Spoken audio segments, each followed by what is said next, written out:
Hello friend, સ્વાગત છે તમારું। તો આજે આપણે બનાવીશું સોજી અને બટાકાનો ખૂબ ઓછા તેલમાં બની જાય તેવો ટેસ્ટી નાસ્તો। તો ચલો આપણે બનાવવાનું શરૂ કરીએ। સોજી અને બટાકાનો ટેસ્ટી નાસ્તો બનાવવા માટે મેં અહીંયા 5 મીડિયમ સાઇઝના બાફેલા બટાકા લીધા છે અને સાથે જ આપણે અહીંયા 1 વાટકી સોજી લીધો છે। તો સૌથી પહેલા નાસ્તો બનાવવા માટે આપણે નાસ્તાનો લોટ બાંધી લઈશું। તો સૌથી પહેલા આપણે નાસ્તાનો લોટ બાંધવા માટે એક બાઉલની અંદર 1 વાટકી સોજી ઉમેરીશું। સાથે જ આપણે 1 વાટકી મેદાનો લોટ ઉમેરીશું। તો જ્યારે પણ તમે અહીંયા નાસ્તો બનાવો ત્યારે તમારે સોજી અને મેંદાનું માપ સરખું રાખવાનું છે। તો હવે આપણે તેની અંદર સ્વાદ પ્રમાણે મીઠું ઉમેરીશું। 2 ચપટી જેટલો અજમો ઉમેરીશું। બધું સરસ મિક્સ કરી લઈશું અને થોડું થોડું પાણી ઉમેરતા જઈ અને મીડિયમ ઢીલો લોટ બાંધી લઈશું। તો તમારે અહીંયા નાસ્તાનો લોટ કડક નથી બાંધવાનો, અહીંયા થોડો ઢીલો જ રાખવાનો છે, કેમ કે આપણે લોટને ઢાંકીને રહેવા દઈશું એટલે સોજી આપણો એકદમ સરસ રીતે ફૂલી જશે અને લોટ પણ આપણો એકદમ સરસ રીતે સેટ થઈ જશે। તો હવે આપણે થોડું થોડું પાણી ઉમેરતા જઈએ અને મીડિયમ ઢીલો લોટ બાંધી લઈશું। તો થોડું થોડું પાણી ઉમેરતા જઈએ અને આપણે નાસ્તાનો મીડિયમ ઢીલો લોટ બાંધી લીધો છે। તમે જોઈ શકો છો આ રીતનો લોટ આપણે અહીંયા બાંધવાનો છે, વધારે પડતો ઢીલો પણ નથી રાખવાનો। તો હવે આપણે તેને ઢાંકીને રહેવા દઈશું અને નાસ્તાનો મસાલો બનાવી લઈશું। તો નાસ્તાનો મસાલો બનાવવા માટે મેં એક મિક્સર જાર લીધું છે। તો મિક્સર જારની અંદર નાની અડધી ચમચી આપણે આખા ધાણા ઉમેરીશું। સાથે જ નાની અડધી ચમચી જીરું ઉમેરીશું। નાની અડધી ચમચી વરિયાળી ઉમેરીશું। 2 સૂકા લાલ મરચાં ઉમેરીશું।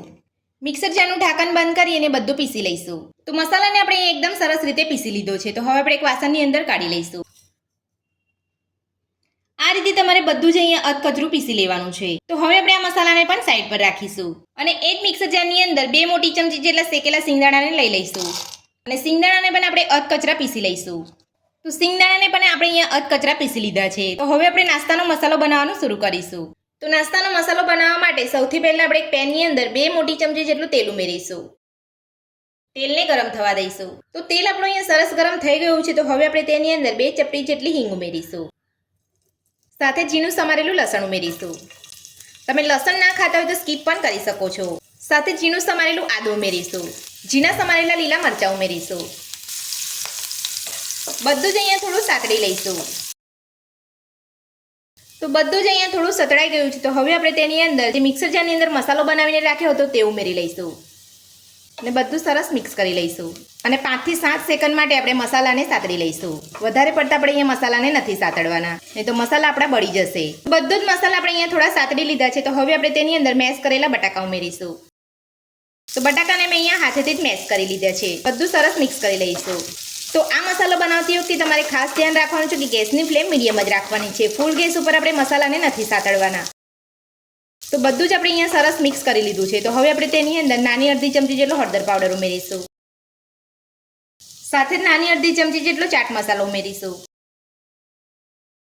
સ્વાદ પ્રમાણે મીઠું ઉમેરીશું। બધું સરસ મિક્સ કરી લઈશું અને આ રીતે દબાવી અને બટાકાને થોડા મેશ કરી લઈશું। તો બટાકાને મેશ કરીને આપણે અહીંયા બધું સરસ મિક્સ કરી લીધું છે। તો હવે આપણે જે સિંગદાણાનો ભૂકો કર્યો છે તે ઉમેરીશું। સાથે ઝીણા સમારેલા લીલા ધાણા ઉમેરીશું અને બધું સરસ મિક્સ કરી લઈશું અને ગેસની ફ્લેમ બંધ કરી દઈશું। તો ચટપટો અને ટેસ્ટી આપણો નાસ્તાનો મસાલો બનીને તૈયાર છે। તો સિંગદાણાનો ભૂકો અને ધાણા ઉમેરીને બધું જ આપણે અહીંયા સરસ મિક્સ કરી લીધું છે। તો હવે આપણે મસાલાને ઠંડો થવા દઈશું અને આપણે જે લોટ બાંધીને રાખ્યો હતો તેને ચેક કરી લઈશું। તો સોજી ફૂલી અને આપણો લોટ થોડો કડક થઈ ગયો છે। તો હવે આપણે લોટને થોડો મસળી લઈશું। હાથ ઉપર થોડું તેલ લગાવી લઈશું। તો આ રીતે તમારે લોટને થોડો મસળી લેવાનો છે એટલે લોટ આપણો એકદમ સરસ રીતે ચીકણો થઈ જાય। તો આપણે લોટને અહીંયા થોડો મસળી લીધો છે। તો હવે આપણે લોટમાંથી પૂરી જેટલા લુવા કરી લઈશું। તો લુવા કરતાં પહેલાં પણ તમારે હાથ ઉપર થોડું તેલ લગાવી લેવાનું છે। તો લોટમાંથી તમારે આટલો લુવો લેવાનો છે। તો પૂરી જેટલા બધા જ લોટમાંથી આપણે લુવા કરી લઈશું। બધા જ લોટમાંથી આપણે અહીંયા લુવા કરી લીધા છે। તો આ રીતે તમારે અહીંયા પૂરી જેટલા જ લુવા કરવાના છે, વધારે પડતા બહુ મોટા નથી કરવાના। બધા જ લુવા કરી લીધા છે। તો હવે આપણે લુવામાંથી કટોરી જેવો શેપ આપી દઈશું। તો આ રીતે પહેલાં રાઉન્ડ શેપની અંદર વાળી લેવાનો છે, ત્યારબાદ આપણે આ રીતે કટોરી જેવો શેપ આપી દેવાનો છે।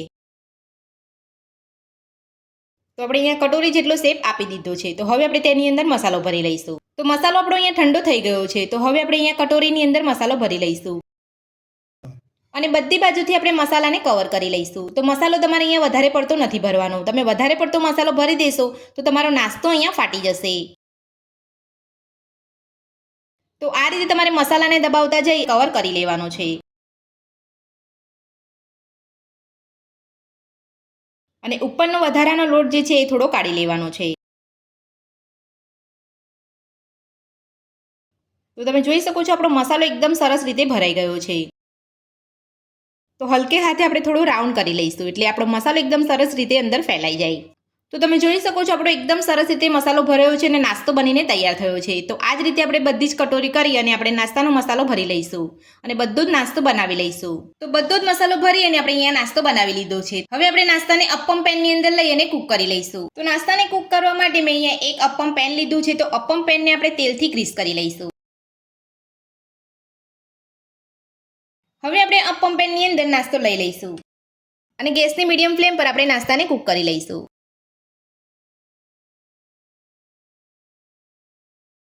હવે આપણે ગેસની મીડિયમ ફ્લેમ પર નાસ્તાને કૂક થવા દઈશું. તો નાસ્તાને એક બાજુ કૂક થઈ અહીંયા 5 થી 6 મિનિટ જેટલો સમય થઈ ગયો છે. તો હવે આપણે પલટાવીને ચેક કરી લઈશું. તો તમે જોઈ શકો છો નાસ્તાનો એકદમ સરસ કલર આવ્યો છે અને નાસ્તો આપણો એક બાજુ અહીંયા કૂક થઈ ગયો છે. આ રીતનો કલર આવે એટલે તમારે નાસ્તાને પલટાવી લેવાનો છે અને ગેસની મીડિયમ ફ્લેમ પર જ તમારે નાસ્તાને કૂક કરવાનો છે. નાસ્તાને પલટાવી લીધા પછી હવે આપણે થોડું તેલ લગાવી લઈશું એટલે બીજી બાજુ પણ આપણો નાસ્તો એકદમ સરસ રીતે કૂક થઈ જાય. હવે આપણે ગેસની મીડિયમ ફ્લેમ પર બીજી બાજુ પર નાસ્તાને કૂક થવા દઈશું. તો નાસ્તાને પલટાવી અહીંયા 4 થી 5 મિનિટ જેટલો સમય થઈ ગયો છે. તો હવે આપણે ચેક કરી લઈશું.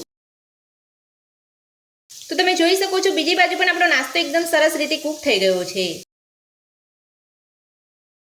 તો હવે આપણે નાસ્તાને કાઢી લઈશું અને આ જ રીતે બીજો નાસ્તો પણ કૂક કરી લઈશું. તો બહારથી ક્રિસ્પી અને અંદરથી સોફ્ટ સોજી અને બટાકાનો ટેસ્ટી નાસ્તો બનીને તૈયાર છે અને તમે જોઈ શકો છો જોતા જ ખાવાનું મન થઈ જાય તેવો આપણો નાસ્તો બન્યો છે. તો મારી એ રીતે આ નાસ્તો બનાવવાનું ઘરે એકવાર જરૂરથી ટ્રાય કરજો. આ નાસ્તો ખાવામાં એકદમ ટેસ્ટી લાગતો હોય છે અને આ નાસ્તો તમે બાળકોને લંચ બોક્સની અંદર પણ આપી શકો છો. તો સોજી અને બટાકાનો ટેસ્ટી નાસ્તો બનાવવાની રીત તમને મારી કેવી લાગી મને કોમેન્ટ બોક્સમાં કોમેન્ટ કરીને જરૂરથી જણાવજો. આજની રેસીપી પસંદ આવી હોય તો વિડીયોને લાઇક કરજો, ચેનલને સબસ્ક્રાઇબ કરજો, તમારા મિત્રોને જરૂરથી શેર કરજો. Thank you.